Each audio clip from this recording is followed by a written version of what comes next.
شروع اللہ کا نام لے کر جو بڑا مہربان نہایت رحم والا ہے۔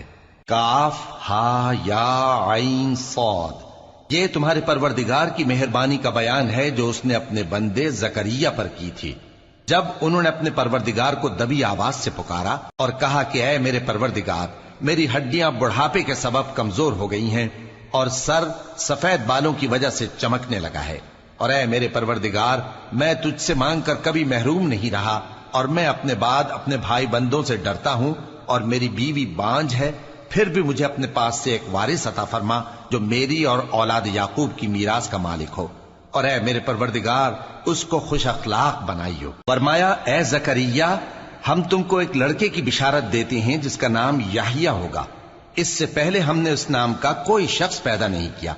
انہوں نے کہا کہ پروردگار، میرے ہاں کس طرح لڑکا ہوگا جبکہ میری بیوی بانجھ ہے اور میں بڑھاپے کی اس حالت کو پہنچ گیا کہ سوکھ گیا ہوں۔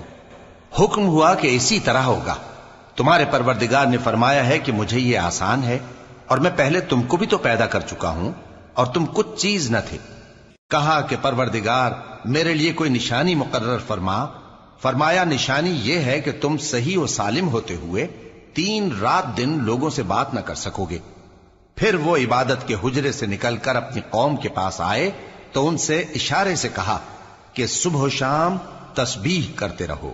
فرمایا اے یحییٰ، ہماری کتاب کو مضبوطی سے تھامے رہو، اور ہم نے ان کو لڑکپن ہی میں دانائی عطا فرمائی تھی اور اپنے پاس سے شفقت اور پاکیزگی دی تھی، اور وہ پرہیزگار تھے اور وہ اپنے ماں باپ کے ساتھ نیکی کرنے والے تھے اور سرکش اور نافرمان نہیں تھے۔ اور جس دن وہ پیدا ہوئے اور جس دن وفات پائیں گے اور جس دن زندہ کر کے اٹھائے جائیں گے ان پر سلام ہے۔ اور کتاب یعنی قرآن میں مریم کا بھی تذکرہ کرو، جب وہ اپنے لوگوں سے الگ ہو کر مکان کے مشرقی حصے میں چلی گئیں، پھر انہوں نے ان کی طرف سے پردہ کر لیا تو ہم نے ان کی طرف اپنا فرشتہ بھیجا، سو وہ ان کے سامنے ایک خوبصورت مرد کی صورت میں آیا۔ مریم بولی کہ اگر تم پرہیزگار ہو تو میں تم سے بچنے کے لیے رحمان کی پناہ لیتی ہوں۔ فرشتے نے کہا کہ میں تو تمہارے پروردگار کا بھیجا ہوا یعنی فرشتہ ہوں، اور اس لیے آیا ہوں کہ تمہیں پاکیزہ لڑکا بخشوں۔ مریم نے کہا کہ میرے ہاں لڑکا کیوں کر ہوگا جبکہ مجھے کسی مرد نے بطور شوہر چھوا تک نہیں اور میں بدکار بھی نہیں ہوں۔ فرشتے نے کہا کہ یوں ہی ہوگا، تمہارے پروردگار نے فرمایا کہ یہ مجھے آسان ہے اور میں اسے اسی طریق پر پیدا کروں گا تاکہ اس کو ہم لوگوں کے لیے اپنی طرف سے نشانی اور ذریعہ رحمت بنائیں، اور یہ کام مقرر ہو چکا ہے۔ چنانچہ وہ اس بچے کے ساتھ حاملہ ہو گئیں اور اسے لے کر ایک دور جگہ چلی گئیں۔ پھر درد ذہ ان کو کھجور کے تنے کی طرف لے آیا، کہنے لگیں کہ کاش میں اس سے پہلے مر چکتی اور بھولی بسری ہو گئی ہوتی۔ تب ان کے ٹیلے کے نیچے کی جانب سے فرشتے نے ان کو آواز دی کہ غمناک نہ ہو، تمہارے پروردگار نے تمہارے نیچے ایک چشمہ پیدا کر دیا ہے، اور کھجور کے تنے کو پکڑ کر اپنی طرف ہلاؤ، وہ تم پر تازہ عمدہ کھجوریں گرائے گا، تو کھاؤ اور پیو اور آنکھیں ٹھنڈی کرو۔ اگر تم کسی آدمی کو دیکھو تو کہنا کہ میں نے اللہ کے لیے روزے کی منت مانی، تو آج میں کسی آدمی سے ہرگز کلام نہیں کروں گی۔ پھر وہ اس بچے کو اٹھا کر اپنی برادری والوں کے پاس لے آئیں۔ وہ کہنے لگے کہ مریم یہ تو نے برا کام کیا، اے ہارون کی بہن، نہ تو تیرا باپ ہی برا آدمی تھا اور نہ تیری ماں ہی بدکار تھی۔ تو مریم نے اس بچے کی طرف اشارہ کیا۔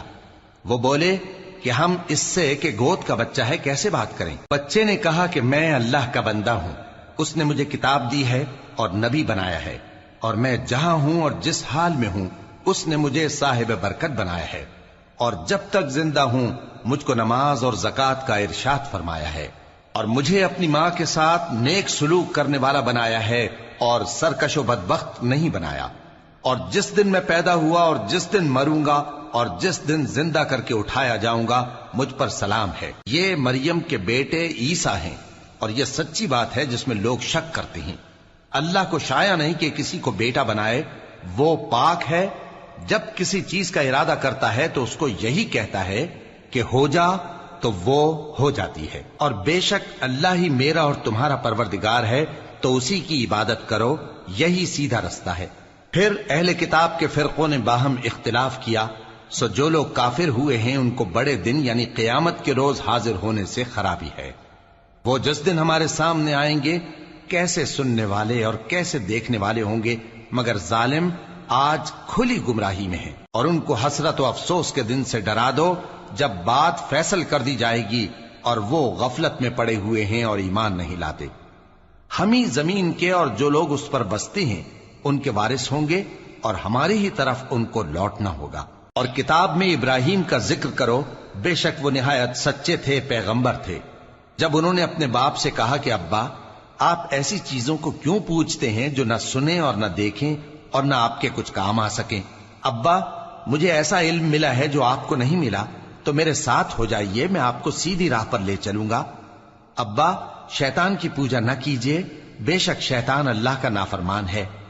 ابا، مجھے ڈر لگتا ہے کہ آپ کو اللہ کا عذاب آ پکڑے تو آپ شیطان کے ساتھی ہو جائیں۔ اس نے کہا کہ ابراہیم، کیا تو میرے معبودوں کے خلاف ہے؟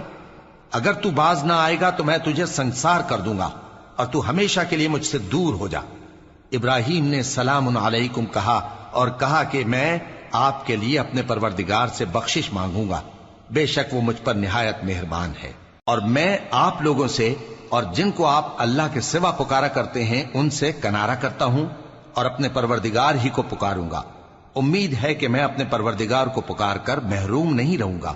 اور جب ابراہیم ان لوگوں سے اور جن کی وہ اللہ کے سوا پرستش کرتے تھے الگ ہو گئے تو ہم نے ان کو اسحاق اور اسحاق کو یعقوب بخشے اور ہر ایک کو پیغمبر بنایا، اور ہم نے ان کو اپنی رحمت سے بہت سی چیزیں عنایت کی اور ان کا ذکر جمیل بلند کیا۔ اور کتاب میں موسیٰ کا بھی ذکر کرو، بے شک وہ ہمارے برگزیدہ تھے اور رسول تھے، نبی تھے، اور ہم نے ان کو طور کی داہنی طرف سے پکارا اور باتیں کرنے کے لیے نزدیک بلایا، اور اپنی مہربانی سے ان کو ان کا بھائی ہارون پیغمبر بنا کر عطا کیا۔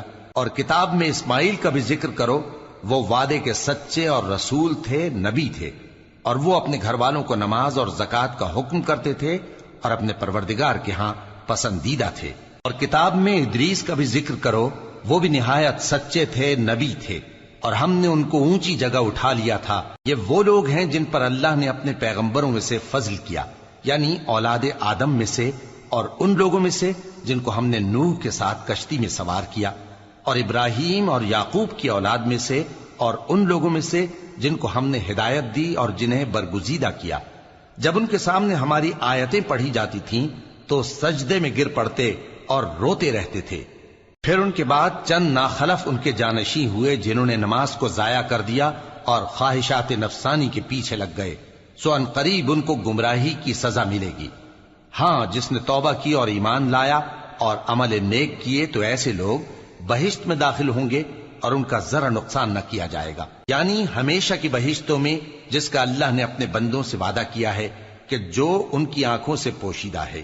بے شک اس کا وعدہ نیکوکاروں کے سامنے آنے والا ہے، وہ اس میں سلام کے سوا کوئی بیہودہ کلام نہ سنیں گے اور ان کو صبح و شام کھانا ملے گا۔ یہی وہ جنت ہے جس کا ہم اپنے بندوں میں سے ایسے شخص کو مالک بنائیں گے جو پرہیزگار ہوگا۔ اور فرشتوں نے پیغمبر کو جواب دیا کہ ہم تمہارے پروردگار کے حکم کے سوا اتر نہیں سکتے، جو کچھ ہمارے آگے ہے اور جو پیچھے ہے اور جو اس کے درمیان ہے سب اسی کا ہے، اور تمہارا پروردگار بھولنے والا نہیں، یعنی آسمان اور زمین کا اور جو ان دونوں کے درمیان ہے سب کا پروردگار، تو اسی کی عبادت کرو اور اس کی عبادت پر ثابت قدم رہو۔ بھلا تم کوئی اس کا ہم نام جانتے ہو؟ اور کافر انسان کہتا ہے کہ جب میں مر جاؤں گا تو کیا زندہ کر کے نکالا جاؤں گا؟ کیا ایسا انسان یاد نہیں کرتا کہ ہم نے اس کو پہلے بھی تو پیدا کیا تھا جبکہ وہ کچھ بھی چیز نہ تھا؟ سو تمہارے پروردگار کی قسم، ہم ان کو جمع کریں گے اور شیطانوں کو بھی، پھر ان سب کو جہنم کے گرد حاضر کریں گے اور وہ گھٹنوں پر گرے ہوئے ہوں گے۔ پھر ہر گروہ میں سے ہم ایسے لوگوں کو کھینچ نکالیں گے جو رحمان کے مقابلے میں سخت سرکشی کرتے تھے، پھر ہم ان لوگوں سے خوب واقف ہیں جو اس میں داخل ہونے کے زیادہ لائق ہیں، اور تم میں سے کوئی شخص نہیں مگر اسے اس پر گزرنا ہوگا، یہ تمہارے پروردگار پر لازم ہے، مقرر ہے۔ پھر ہم پرہیزگاروں کو نجات دیں گے اور ظالموں کو اس میں گھٹنوں کے بل پڑا ہوا چھوڑ دیں گے۔ اور جب ان لوگوں کے سامنے ہماری آیتیں پڑھی جاتی ہیں تو جو کافر ہیں وہ مومنوں سے کہتے ہیں کہ دونوں فریق میں سے مکان کس کے اچھے اور مجلسیں کس کی بہتر ہیں، اور ہم نے ان سے پہلے بہت سی امتیں ہلاک کر دیں وہ لوگ ان سے ٹھاٹ باٹ اور نمود و نمائش میں کہیں اچھے تھے۔ کہہ دو کہ جو شخص گمراہی میں پڑا ہوا ہے، رحمان اس کو آہستہ آہستہ مہلت دیا جاتا ہے، یہاں تک کہ جب اس چیز کو دیکھ لیں گے جس کا ان سے وعدہ کیا جاتا ہے، خواہ عذاب اور خواہ قیامت، تو اس وقت جان لیں گے کہ مکان کس کا برا ہے اور لشکر کس کا کمزور ہے۔ اور جو لوگ ہدایت یاب ہیں اللہ ان کو زیادہ ہدایت دیتا ہے، اور نیکیاں جو باقی رہنے والی ہیں وہ تمہارے پروردگار کے ہاں صلے کے لحاظ سے خوب اور انجام کے اعتبار سے بہتر ہیں۔ بھلا تم نے اس شخص کو دیکھا جس نے ہماری آیتوں سے کفر کیا اور کہنے لگا کہ اگر میں اثر نو زندہ ہوا بھی تو یہی مال اور اولاد مجھے وہاں ملے گا؟ کیا اس نے غیب کی خبر پالی ہے یا اللہ کے یہاں سے عہد لے لیا ہے؟ ہرگز نہیں۔ یہ جو کچھ کہتا ہے ہم اس کو لکھتے جاتے اور اس کے لیے آہستہ آہستہ عذاب بڑھاتے جاتے ہیں، اور جو چیزیں یہ بتاتا ہے ان کے ہم وارث ہوں گے، اور یہ اکیلا ہمارے سامنے آئے گا، اور ان لوگوں نے اللہ کے سوا اور معبود بنا لیے ہیں تاکہ وہ ان کے لیے موجب عزت ہوں۔ ہرگز نہیں، وہ معبود ان کی پرستش سے انکار کریں گے اور ان کے دشمن و مخالف ہوں گے۔ کیا تم نے نہیں دیکھا کہ ہم نے شیطانوں کو کافروں پر چھوڑ رکھا ہے کہ وہ ان کو خوب اکساتے رہتی ہیں؟ تو تم ان پر عذاب کے لیے جلدی نہ کرو کہ ہم تو ان کے لیے دن شمار کر رہے ہیں۔ جس روز ہم پرہیزگاروں کو رحمان کے سامنے بطور مہمان جمع کریں گے اور گنہگاروں کو دوزخ کی طرف پیاسے ہانک لے جائیں گے، تو لوگ کسی کی سفارش کا اختیار نہ رکھیں گے مگر جس نے رحمان سے اقرار لے لیا ہو، اور کہتے ہیں کہ رحمان بیٹا رکھتا ہے۔ ایسا کہنے والوں، یہ تو تم بری بات زبان پر لاتے ہو۔ قریب ہے کہ اس جھوٹ سے آسمان پھٹ پڑیں اور زمین شق ہو جائے اور پہاڑ پارا پارا ہو کر گر پڑیں کہ انہوں نے رحمان کے لیے بیٹا تجویز کیا، اور رحمان کو شایع نہیں کہ کسی کو بیٹا بنائے۔ ہر شخص جو آسمانوں اور زمین میں ہے رحمان کے روبرو بطور بندہ ہی آئے گا۔ اس نے ان سب کو اپنے علم سے گھیر رکھا اور ایک ایک کو شمار کر رکھا ہے، اور یہ سب قیامت کے دن اس کے سامنے اکیلے اکیلے حاضر ہوں گے۔ اور جو لوگ ایمان لائے اور عمل نیک کیے، رحمان ان کی محبت مخلوقات کے دل میں پیدا کر دے گا۔ اے پیغمبر صلی اللہ علیہ وآلہ وسلم، ہم نے یہ قرآن تمہاری زبان میں آسان بنا کر نازل کیا ہے تاکہ تم اس سے پرہیزگاروں کو خوشخبری پہنچا دو اور جھگڑالوؤں کو ڈر سنا دو، اور ہم نے ان سے پہلے بہت سے گروہوں کو ہلاک کر دیا ہے۔ بھلا تم ان میں سے کسی کو دیکھتے ہو یا کہیں ان کی بھنک سنتے ہو؟